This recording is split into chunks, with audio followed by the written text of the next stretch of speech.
over here at Nippers on Guana Key in the beautiful Abacos. And this is such a great place.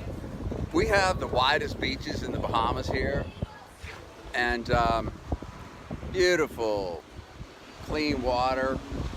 And you know, I get asked a lot, well, I'm a newbie and I don't have a lot of experience, and you know, where should I go cruising?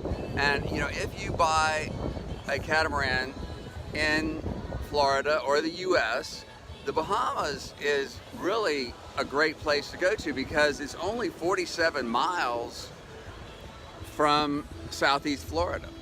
You know, Bimini is the first island you would reach, and then you can go from there to the Berry Islands and on to Nassau, and then either go north to the Abaco chain or south to the Exumas. The Exumas are less developed, so if you want to get away from everything and be out in the middle of nowhere with beautiful white sand beaches and crystal clear water, well, that's where you should go.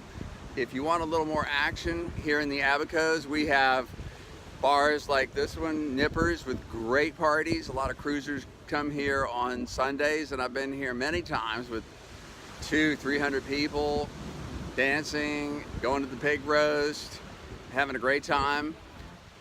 Or you know, you can go 2 miles away and walk on deserted islands if you want.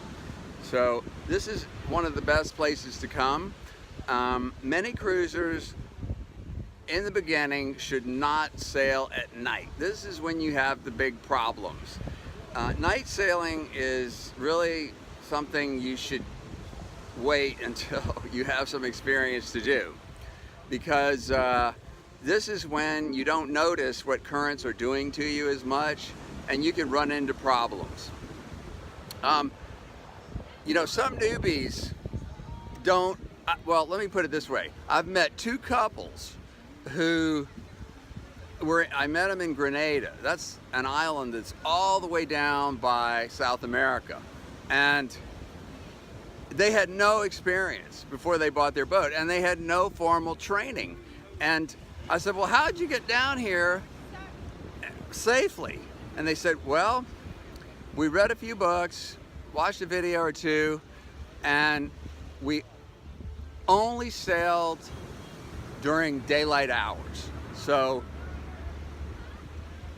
the typical island hopping voyage would be between 3 hours and 5 hours, and they would just island hop down the chain. And you know, it might take you a month, 2 months, 3 months, 4 months, but that's the safe way to do it. I know a lot of cruisers that just come here to the Bahamas. It's beautiful. There's 700 islands. There's so many things to do. I could spend 2 years just right in this island chain over here.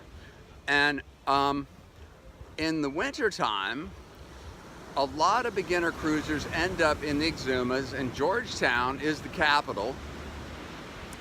And there's sometimes 1,000 yachts anchored there. Now it's spread out over a mile or two, so you know, it's not too crowded, but that's an easy place to get to. And if you need to get back to the US, it's a short 1 hour flight. There's plenty of flights every day to Fort Lauderdale or Miami. So you know, if you have a medical thing you got to deal with, or you just have to get back and take care of a few things, it's very easy to do that. So, but the best way is really get a little formal training under your belt. Your insurance agent will be much happier with you, and you will get a lower insurance rate if you do that. So it can be done. And if you have questions about this, I urge you to go to my website, largecatamaranforSale.com, and contact me with questions. I love questions, and I'll be happy to offer you some guidance. I've been in this business 30 years, and so you know, I'm just starting to get the hang of this thing. So yeah, give me a call, send me an email, and I look forward to working with you.